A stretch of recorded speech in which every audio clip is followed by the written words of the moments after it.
summer. And while that's the case, I just think it's commendable that the energy that our team, players, both new and returning, have shown coming into the off season has been really remarkable. Coaching staff is really prepared, excited about what's ahead. And just the building in general has a great energy about itself, and I really think that's a great thing and something that we've always relied on, but it's really refreshing and good to see. Relative to this time of year, one of the things we talk about internally all the time is the difference between standards and expectations. Expectations, as we all know, are things that get thrown around, beginning of the season. They change. Some years they're high, some years they're not, some years they're arbitrary. What we've always tried to focus on internally is just internal standards, the things that have really drove our success over the years, things that are within our control.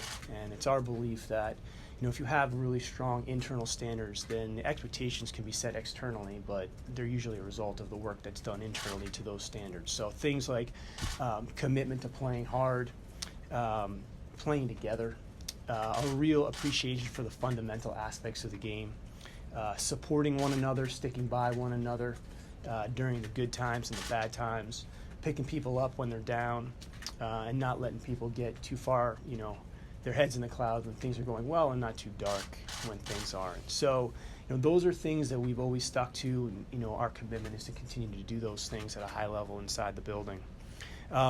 Relative to this season, I think we've got a really interesting mix of not just new players and returning players, but also veteran players and young players.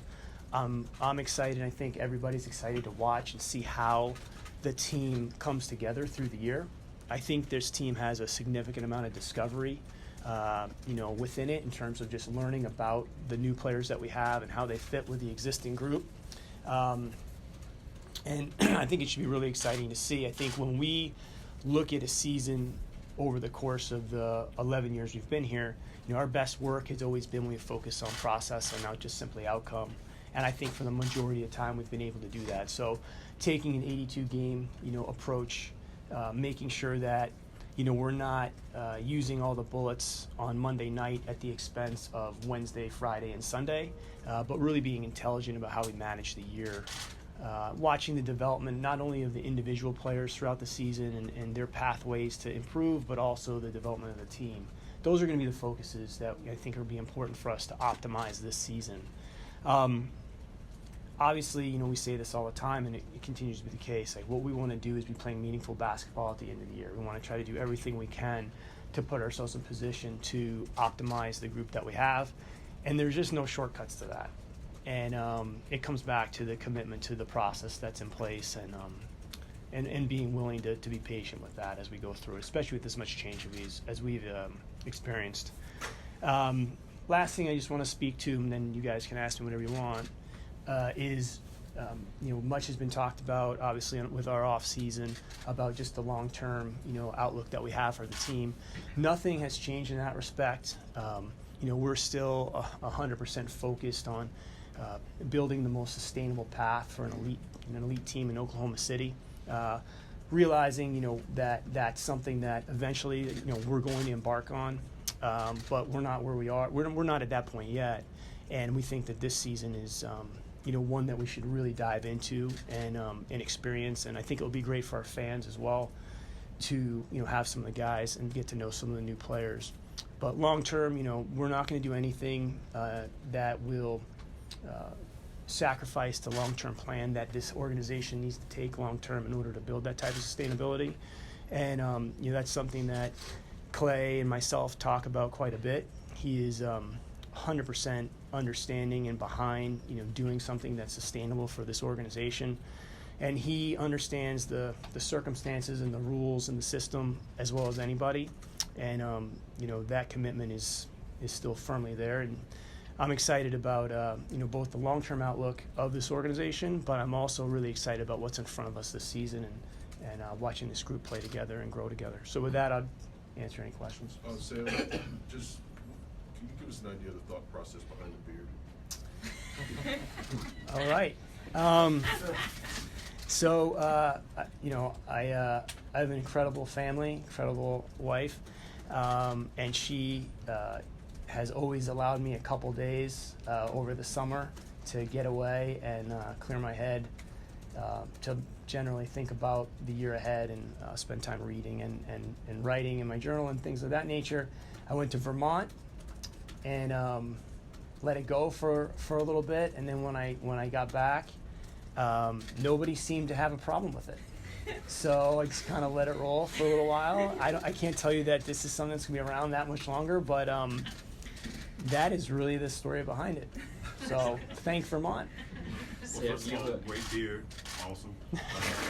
Second, with such a young squad, do you see having a different approach in the way you approach, just the way you develop the players as opposed to in past years, or is it the same Thunder way as you? I think that it's an interesting question. I think the team as a whole has a really interesting mix. You know, I mean, we're talking about a team that has Chris Paul, Gallinari, obviously Steven, Dennis, and so there's some real stalwart type players on the team. That's one of the reasons we're really excited about it. We've never looked at it in our 12 years here. We don't really look at it like young players or necessarily like veteran players per se, as much as like players and how can we be the best version of the team over 82 games. Some players you know more about because they have a body of work. Other players, you need to give them some runway to understand what it is they bring to the table, and they could produce at a much higher level by game 50 than they could by game 5. But that's the art of managing an 82-game season. I think our coaches, I mean, as I've said, years and years now, no one works harder than Billy. I mean, he's one of the hardest working craftsmen I've ever been around. And I think that, some of the changes on this with the assistant coaches have been really healthy, really good, really positive. Those guys have done a great job this offseason. But there's like an art and science to managing to optimize the entire season. But we want to do everything we can to figure out what the best combinations are. And that's Billy's job. And I don't think he can walk into the year with and say this is what it's going to be, because there's been a lot of change. In years past, the last couple of years, I mean, we've returned a pretty veteran-laden group. Not as much unknown about those players. Most of the discovery of the team in the past few years has been as a result of injury or absence or things like that. So, Terrence Ferguson becomes Terrence Ferguson because we were missing Dre, and Ferg really sees that opportunity. Hami, what we learned about him last year was a result of Terrence being out. And on down the line, a lot of our development work has been more necessity. And so this year might be a little bit different because there's some spots that are up for grabs and they need to be competed for. Sam, you had mentioned the mood in the building. I guess I'm just curious how you personally are feeling going into this season, given the large-scale changes. I know you've had change in the offseason before, but maybe this is a different level. Yeah, no, listen, the way I look at this and the way I feel is number one, I feel really optimistic. I feel extremely confident about the long-term future of the franchise because I believe we're going to be committed to a certain set of principles and guidelines that are going to give us the best chance of building an extremely sustainable team in Oklahoma City. I feel resilient. I think that our organization has been through a lot over 12 years. We've never necessarily looked at things for what they are, but we've always looked at them for what they can be. And I think that served us well, and I think that we'll continue to take that mentality into every single thing we do. I feel humbled about the fact that we have a really big task in front of us after 11 years in Oklahoma City with this second best record in the NBA, with the second best net rating over that period of time, and we've had a lot of success. I'm humbled about the fact that now we have to look at how we're going to continue to chart a path that's going to be able to meet those long-term standards. And that can be energizing, but it also makes you realize it's hard to do that in the NBA. And so I say those three things are the things that I've thought about the most, and you can thank Vermont for that as well. Sam, Doc Rivers was quoted a couple weeks ago, saying that even before the Paul George trade, word was around the league that you guys were looking to tear down the roster. Is that true? No. I mean, again, I don't know the context in which that was comment was made, and obviously no one asked us our opinion about it. But no, I mean, I think at the end of the day, we all know that players like Paul George and Russell Westbrook are extremely hard to acquire in cities, in the smaller cities in the league.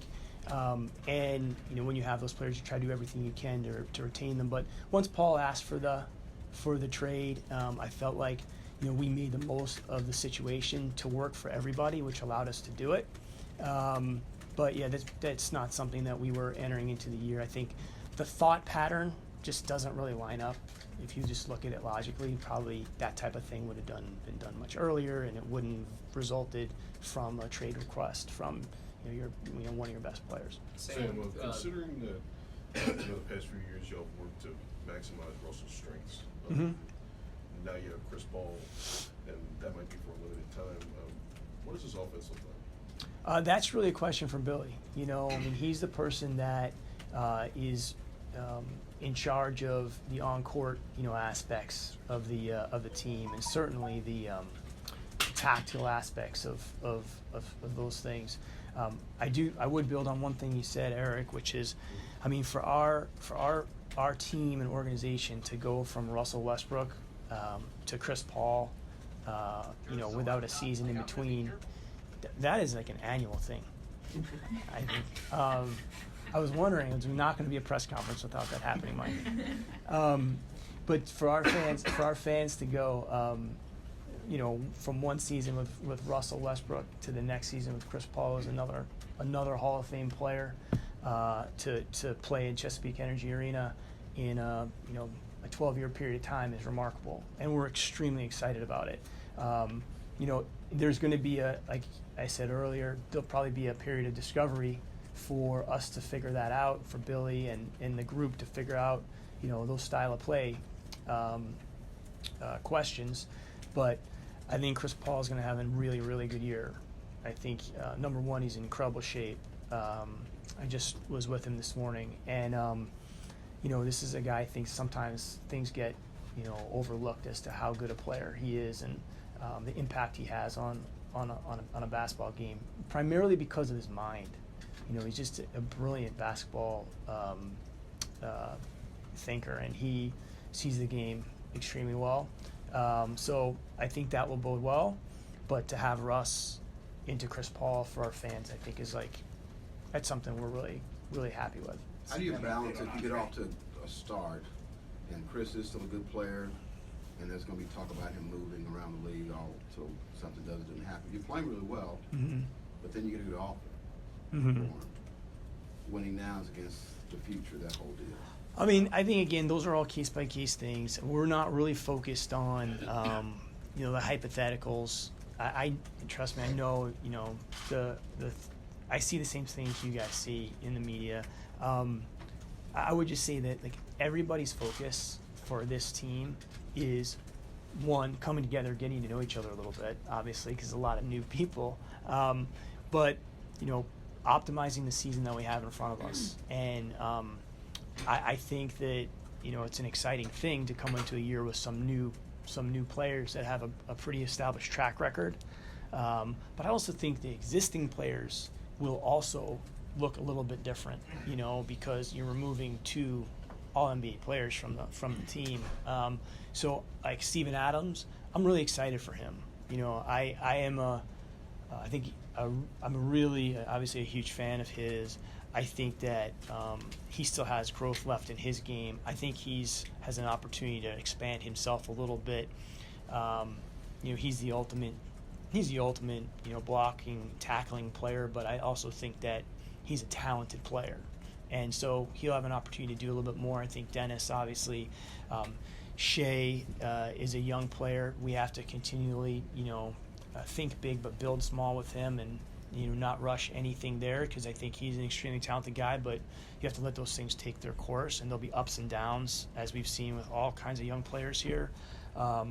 Gallinari, I think, is just an absolutely beautiful player to watch, just because of his skill level and his understanding of the game. So I think we have enough on our plate there.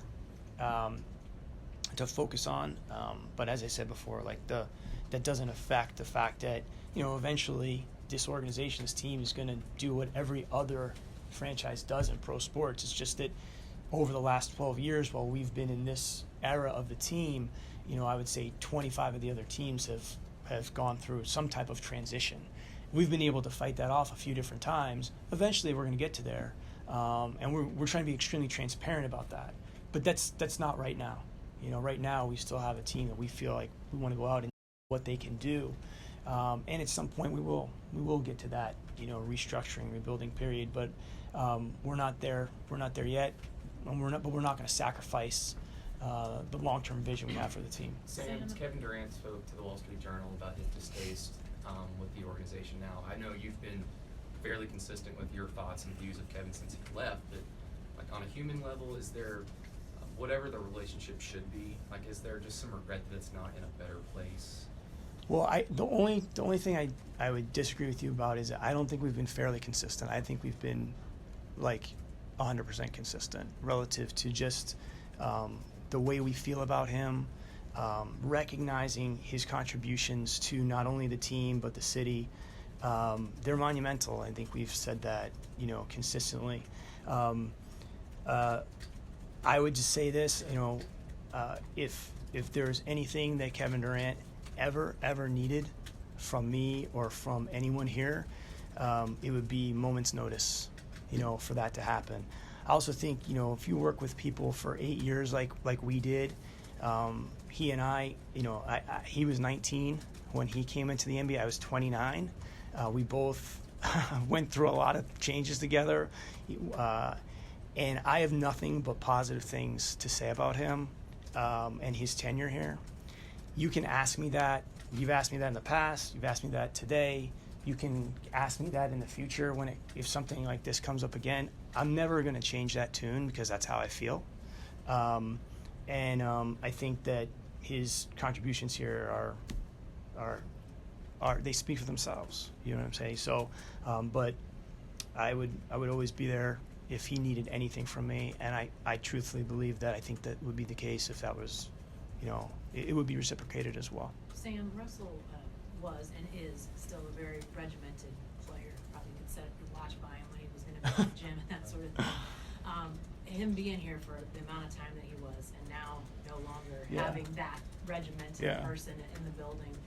Have you sensed a change? Have you sensed guys stepping into the void? Oh, that's a good question. I mean, it's still so early, you know what I mean, and we haven't necessarily started playing games.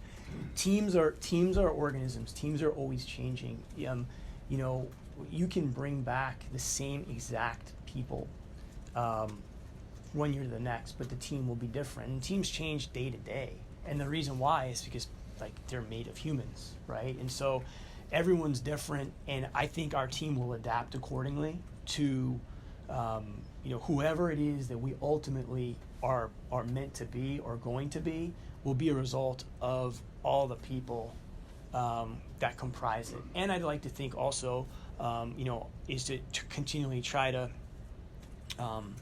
not look at it in a fixed way, but what we can be versus what we are today. And Russell obviously had an unbelievable career here, and that I think that's been well documented. And now there's opportunity for us to chart a new path, but that's more a function of the way that teams work. I mean, one of the things I also think that is pretty remarkable is the amount of time that he was with the team. There's only a couple other people. I think I made a mistake when I said how many I thought that was last time, and people were very upset. I said like 2, and it was 5 people with tenure like that. But that change is really more the norm now. If you just look at what happened in the NBA this offseason, half the All-Star team, shifted around, and I don't know that that's going to change in the short term. So everyone's going to go through that period of time. So your ability to navigate change, I think, is just part of business, and now it's becoming a huge part of sports as well.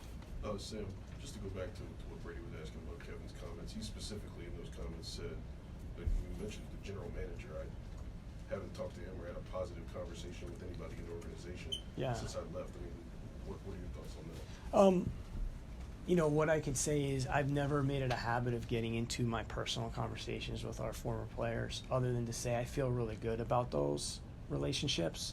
And I think you can hear in my voice the way I feel about him. That hasn't changed, and it won't change.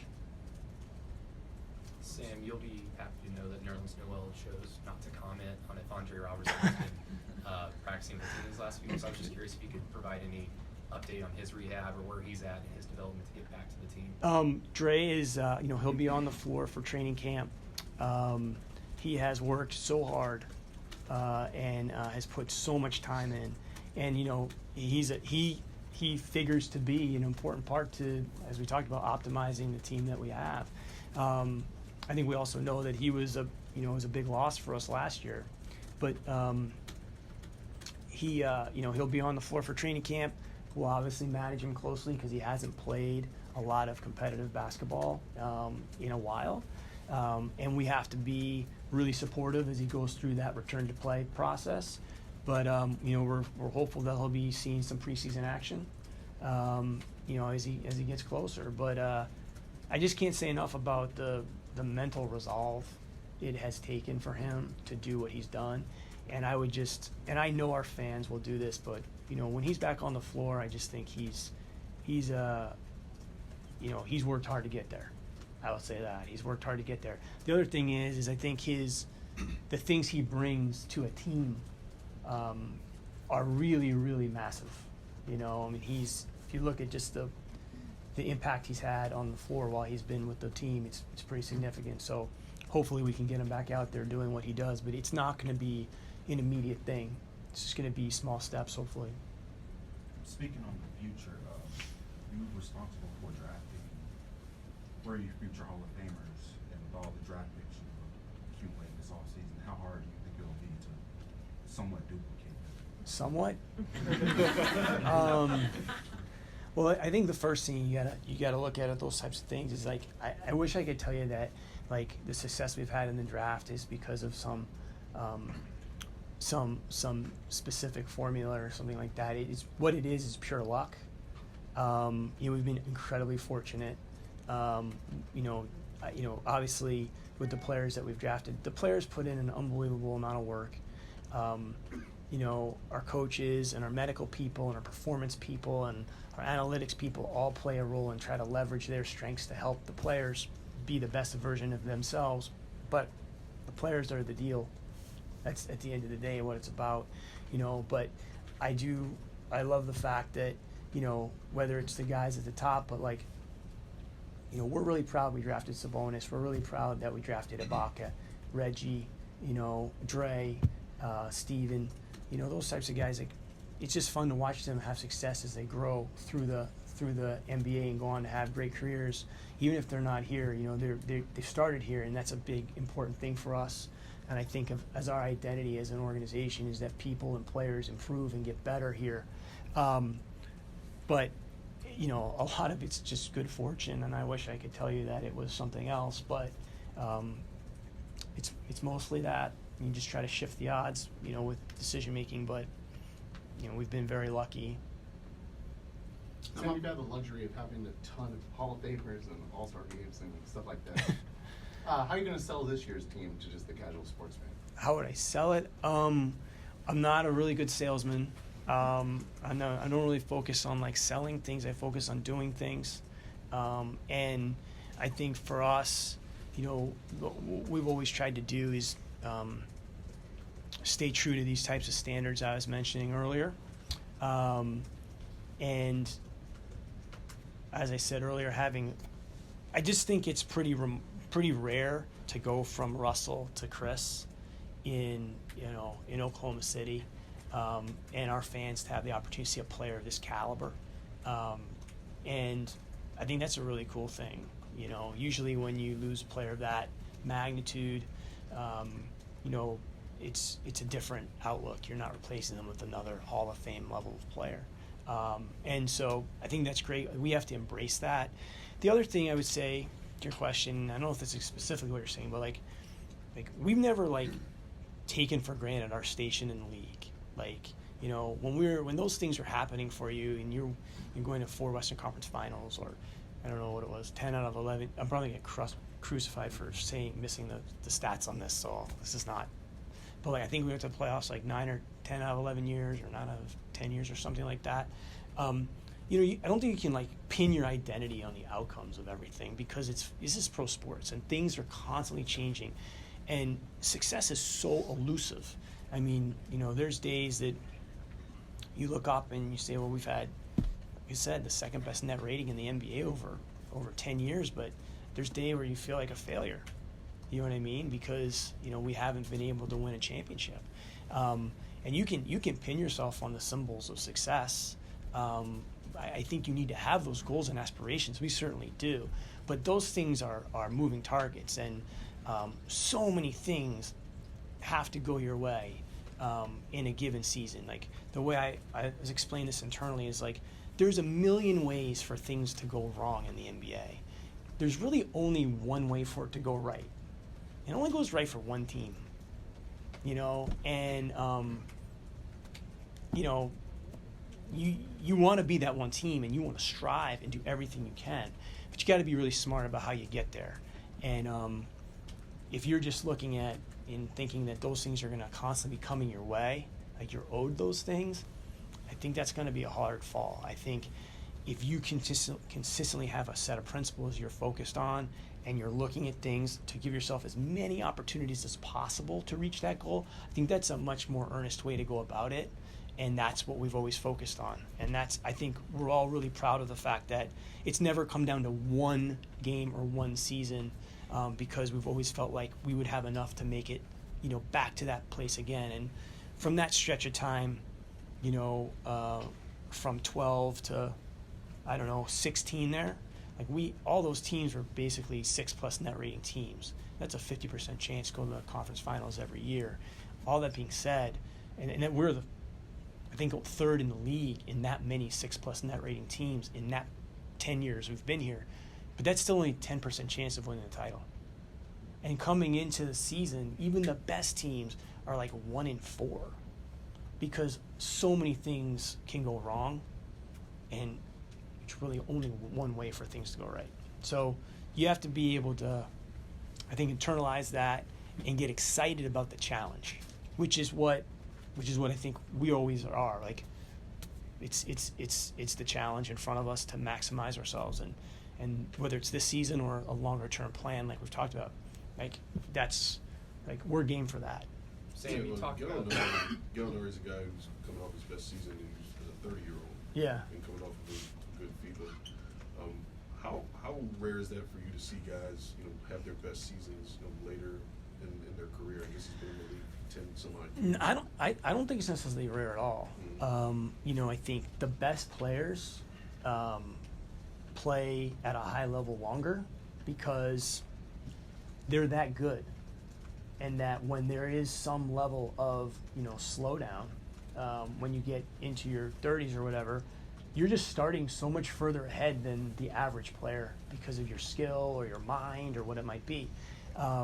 So like those types of players have success. I think his skill level is really elite. He's got great size. He just knows how to score the basketball. He's got a lot of experience. You know, he's played in a lot of situations, and he's been a really fun guy to get to know. He's a great sense of humor, and he's a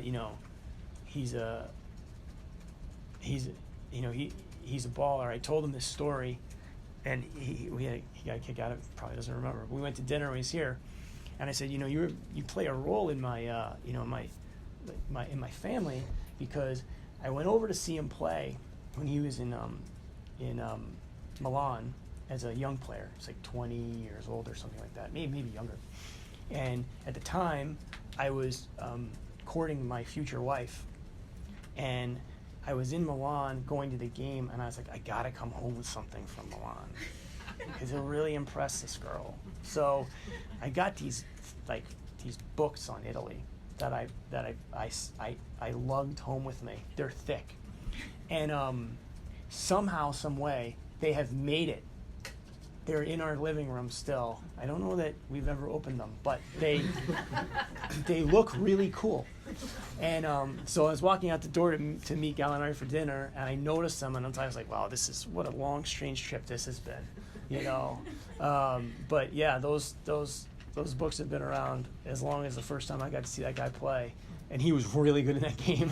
Probably why I also remember that trip, but it's not abnormal for those guys to exceed later in their careers, especially with the advances that we've seen in sports science, medicine, rest, recovery, nutrition. I mean, and the players have just become so much more dedicated to their craft in a way, and I just think they just didn't have necessarily some of the information, and we didn't, but their own interest in education in these things has really been accelerated, and for us to keep up with that as an organization, to make sure we have answers to these questions, and if we don't have answers, where can we go get the best outside resources of career extension or nutrition or preventative measures that we can take. I think Chris is a great example of he's made a big commitment to some changes in his performance training, and I think he's going to really bear the benefit of that, as well as some nutritional decisions he's made. And so I think guys are playing longer also because of that. What do you see in Markel Brown?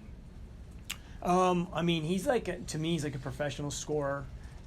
We obviously know him well because of his ties here. He's been around our gym for years.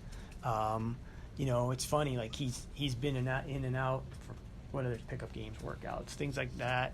And those are guys that we're always rooting for, because people often think about professional basketball in the United States as bright lights and 18,000 seat arenas. And players like Markel have fought and clawed to earn a living playing the game they love, and it's taken them to all these different places all over the world.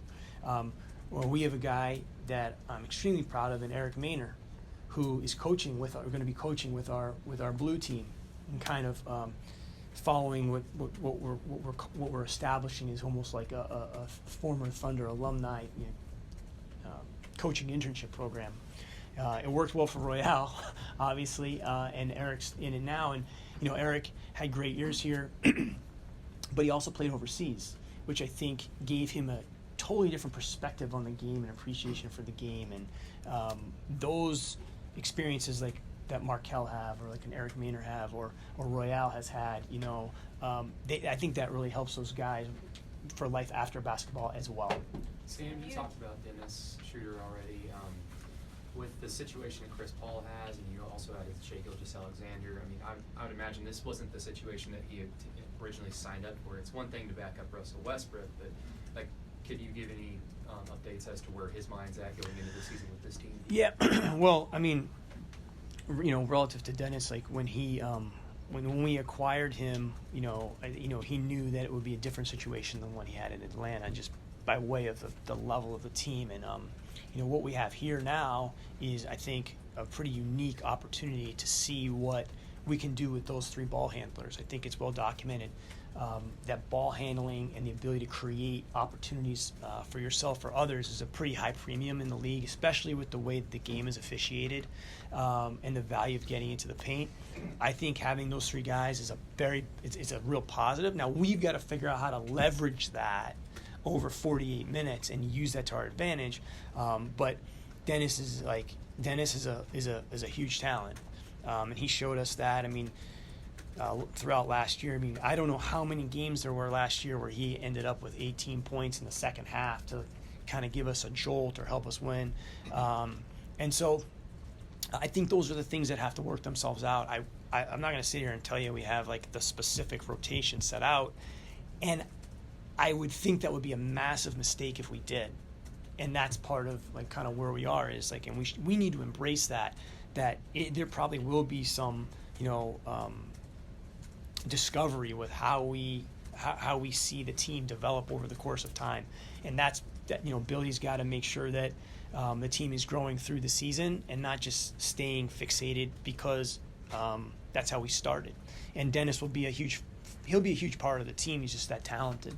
Sam, you've talked consistently since probably your very first press conference here general manager about building roots for this franchise Mhm. and the long-term longevity. You mentioned it first off, 12th year. I mean, is there a point where you get to, you know, whatever year that you start to feel like, all right, we've sunk in, we're here, that you kind of get to stop worrying about getting the roots and the longevity of this franchise in Oklahoma City? Well, I wouldn't say worrying about it, but I think you can never take it for granted. And one thing that I would say is, one thing that's deepened our roots, probably more than anything, is the adversities that we've faced, and we've had our fair share of those things, and the way we've responded to those, I think, have hopefully been representations of the values of the city that we represent. You know, the way we go about our business. When we do get knocked back, dusting ourselves off, getting up, taking steps forward. Putting a huge value on the doing and not the saying. And I don't know, I mean, all of us that have had the benefit of being with the organization from its inception, and I mean people that aren't even here anymore, you know what I'm saying? But if you've been here in the early stages, I just think that it's really humbling to feel like you're a part of something that's being established that will be around long after all of us are no longer here, representing the logo behind us. And so, like, I don't think you can ever take that for granted. I think you've got to always be focused on, putting the organization first, trying to stick to the principles and values that we've established it with. All that being said, evolving with the world around us, because when you have an extended period of time like we've had together, and with the success that we've been fortunate enough to achieve, there aren't a lot of like reset opportunities or refresh opportunities, and that's a good thing. But you still have to preserve your values and principles, but also try to modernize those things as well. And I feel like we've tried to make an effort to do that. I mean, certainly not the same organization we were in 2008 when we arrived, and that's a good thing. But I think the adversities that we've faced, and as much as the successes we've had, but in our response to those, hopefully have embedded us. We're not perfect. We certainly don't have a perfect scorecard in any respect. But we are trying to do the right things for the city, for the future of the team, and position ourselves all the time so that there's a brighter day that we can look toward. But I just, like I said earlier, like, I'm extremely humbled to be a part of the organization, to be a part of this unbelievable group of people that we've had and currently do have as well. And we all know that, like, the work we're doing today is going to last longer than our time here. And that's cool, to hopefully look back and say, hey, look, like, we were there when this started, and the first pillars were put in. That's a unique thing in sports. I will never take that for granted, never. Sam, there are proposals to upgrade the arena and the practice facility through asphalt. Yeah. What's the significance of that tax getting approved and that going through? Well, this isn't like my specific area, so but what I would say is that the significance of maps for our city is monumental, and quite frankly, I don't think we'd be sitting here without the people that envisioned maps initially, and the citizens that voted for it in order to create a better long-term outlook for Oklahoma City. And I'm obviously a transplant from a different place, but even I understand the significance of that period of time for this city. The concept of maps, to me, in and of itself, speaks to, again, this is just my opinion, speaks to the city and its resolve, the ability to see something down the line that you don't even have tangible, objective, like, return for that moment, but are willing to say, 6 donuts today for 12 donuts in the future, and then to continue to double down on that, and the city, I think, just has benefited both from a perspective standpoint and obviously from the things that have come as a result of that. How we're involved in that, I mean, again, I'm not an expert in this area, Eric, so I don't want to speak out of turn, but I mean, I would say a lot of it is focused on the fans and the experience of the fans. And Dan Mahoney is really the person to speak to more specifically about the actual proposal. But you know, we're grateful, you know, for what it is that we were able to do here and try to reciprocate that the best we can for the city that we represent. You mentioned league-wide player movement earlier. Do you have any thoughts on the anti-tampering measures that were passed? Yeah, so, I mean, number one, I really think, and I applaud the league office, you know, Adam Silver and Rick Buchanan and the people heading that up. You know, I think that obviously they, you know, the easy thing to do would be to do nothing because it's such a hard topic. But, you know, clearly, they work at the pleasure of the governors of the teams, as we all do, and this is an issue that I think the governors, as Adam said, see as a significant impediment to equality and fairness. I think we all can all agree that like June 30th was not a shining moment for the league, just with the way that those things unfolded. I don't think it's an easy thing to solve, but I think it's a credible sign of leadership on Adam's part to take it on, even though it's not an easy situation. And you know, because I think it's in the spirit of fairness and it's in the spirit of equality. Now, the final details of what that's going to look like, I don't think we know. You know, that's still, I think, being developed by the governors and the ownership of each team and the league. But I think it's a positive that we're looking at it. I think it's, again, really a rule or an effort to protect the majority and try to gain compliance from a minority. And if that can be achieved, you know, even in perception, I think it will be healthy for the NBA and healthy for all of us. And I think it's a great thing that they're trying to accomplish. But it's not something that's easy. As Adam said, there's no silver bullet to do it. But I think they're trying to do the right thing. Do you think the Paul George, how he got to LA, had anything to do with how much that played a role? I don't know. Honestly, I don't know. You know, I don't know. And again, I mean, I don't think that the way that took place, there's nothing illegal about, at least to my knowledge, unless there's something I don't know. You know, but there's nothing illegal about what took place. There's nothing stopping players from communicating, talking, and planning and strategizing. And so that's why, like, we were not up in arms at all about that. That's the new NBA. That's the modern NBA.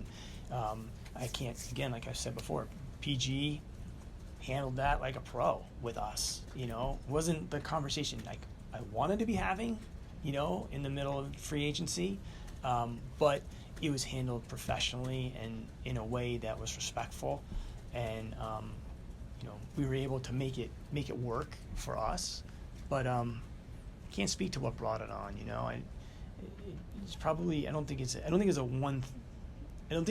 it happened one time. I think it's just an accumulative effect, and sometimes things need to be course corrected. And as I said before, it's a leadership. I think it shows a lot of leadership, and I think that, you know, the teams themselves, all of us, have to do our part too. You know, it's not just the league that needs to be doing it. I think we all have to do our part as well. Sam, how much does Chris Paul want to be here? I'm not saying his actions. I'm just saying his desires. He's 34 years old, never won a title. He was at a team that was a contender, traded to a team that looks to not be a contender. Yeah, so I mean, obviously that question's probably best served to be answered by him. But I want to ask him first time we get to talk to him. Yeah, so I mean, which probably be 2 or 3 days, right? I think that you know, one thing about him is he's a hooper. That's what he, you know, and he's a competitor, and he wants to play basketball. and I think this is a tremendous opportunity for him and for us. And I think our fans are going to really enjoy watching this guy play. He is, he's one of the best passers in the game.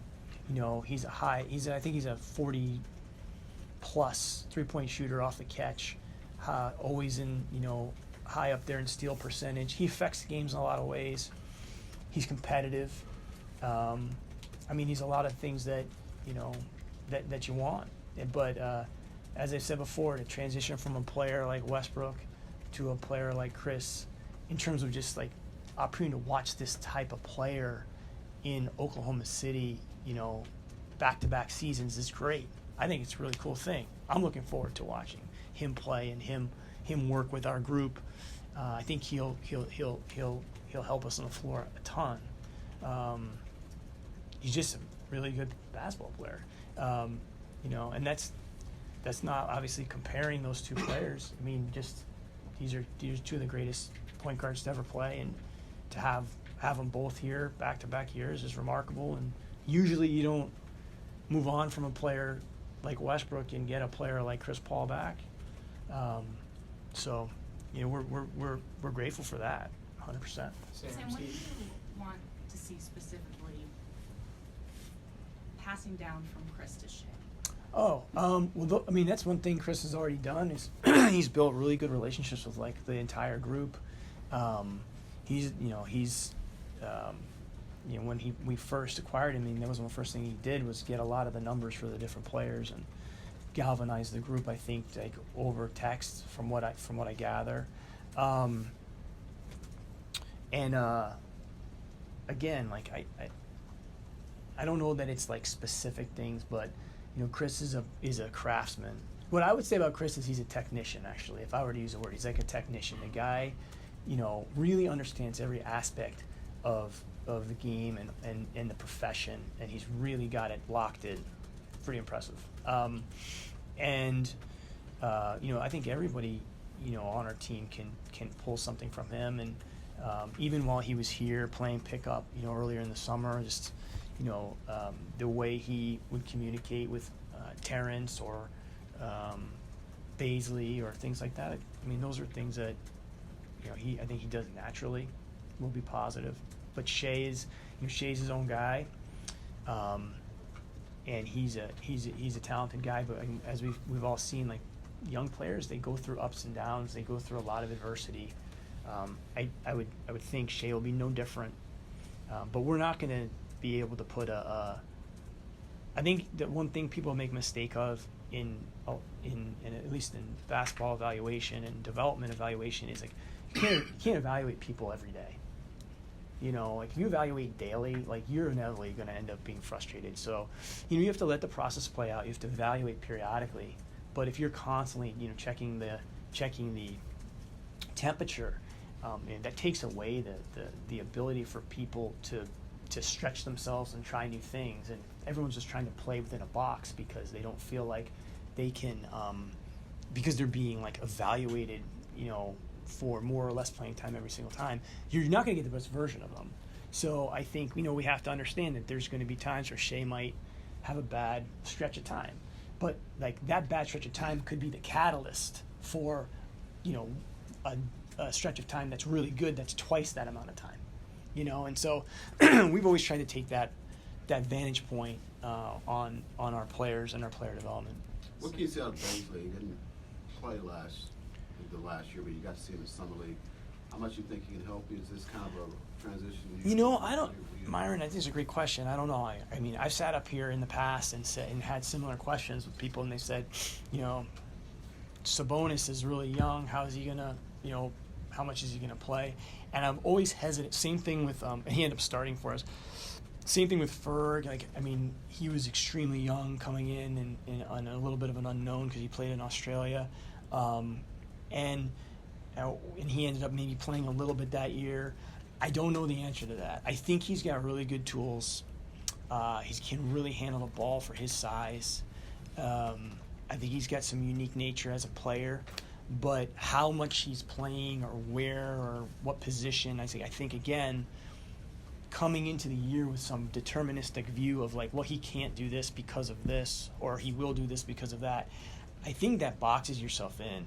And so we can't do that with this team. We can't do that with any of our players ever. We need to let them declare themselves.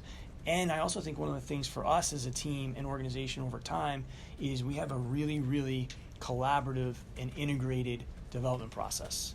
So all of these different people within the building are contributing to the development of the player, whether that's, they may not be getting X amount of time, but our performance team might be making massive strides with them in the weight room or medical area, taking care of some preventative measures that will keep the player healthy for a really, really long time, or even just education on, nutrition or sleep.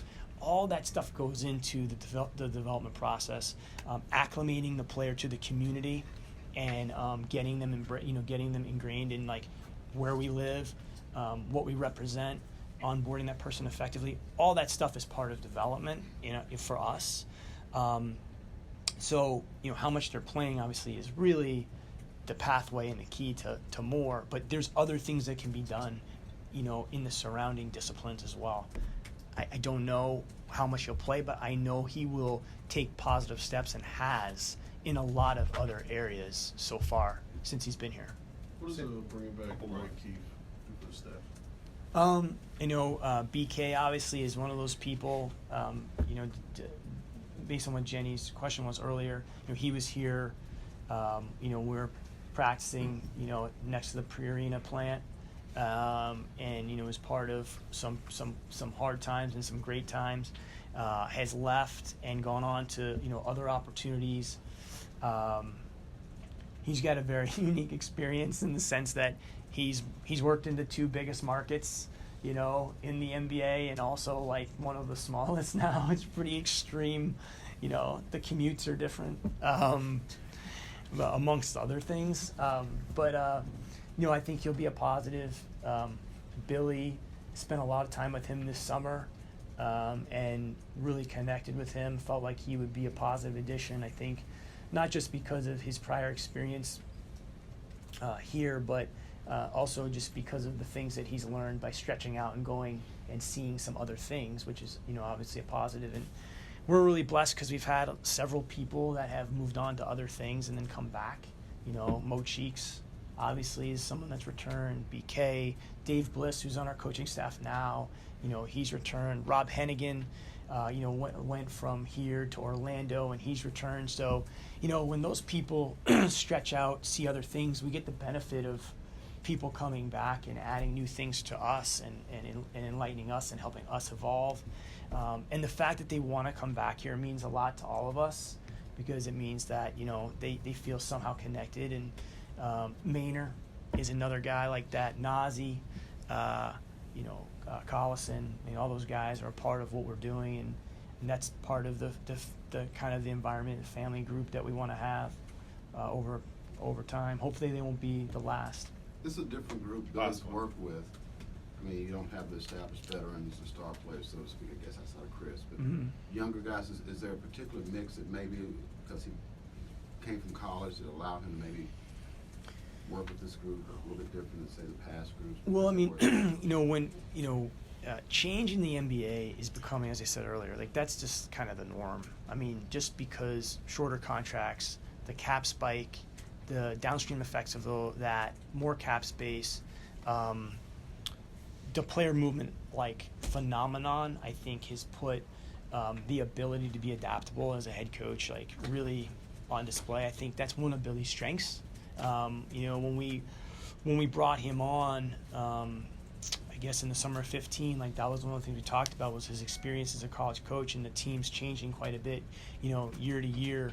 I think adaptation and evolution are important things. I think he's going to do a great job of that. He has done that over the course of his time here, and I have a tremendous amount of confidence in him because of his work ethic. Because of the fact that he's seen a lot of different things and has adapted to a lot of different change.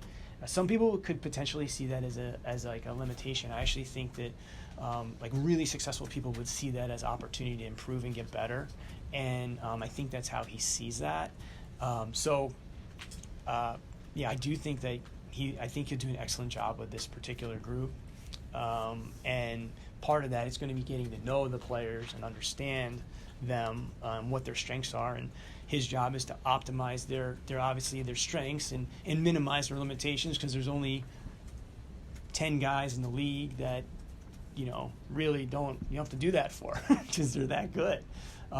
They're the ones that everybody's, always striving to get. And generally, if you have them, you're playing pretty meaningful games. But there's only so many of those players. So the rest of it is, how do you maximize the group that you have by minimizing their limitations, maximizing their strengths, and getting them to leverage that together for a good outcome. No, Eric, last one. Sam, just pardon me if you've answered this already, but when you say meaningful games, what do you mean by meaningful games? Does that mean the playoffs, or does that mean developing guys? Because I'm sorry. Yeah. So we want to be playing. Obviously we want to play good basketball, but we also want to be playing games that matter. At the end of the season, that everybody that starts the season is looking for the same thing. You can't get to the postseason if you're not playing meaningful games. And then you can't win a championship if you don't make the playoffs. So the first step of being a high level team is playing well enough to get into the postseason. And then getting into the postseason, obviously, you have to do your work from there. But having a level of sustained success is giving yourself as many bites of the apple. And in order to do that, you got to get to the playoffs continually. So you just can't take that for granted, though. I mean, during that stretch of time that I mentioned earlier, where I think we had 4-6 net rating teams. There's 12, 13, and then 14-15 was the year where we had a lot of those injuries. So we couldn't hit that level. We came back the next 2 years and did it. You just can't take it for granted. It's really, really hard to win games in the NBA, especially the Western Conference, the way it is now. And so you want to put yourself in position where the games you're playing toward the end of the year matter towards, getting yourself in position to make the playoffs. But that's really, really, not something you can achieve in November. Your work in training camp, November, December, January, and all the way through is what's going to determine the games that you're playing, as you get into spring. And so we want to always put ourselves in positions for that. But that's nothing different than what we've been focused on since we were here in 2008. Thank you, Sam. Thank you.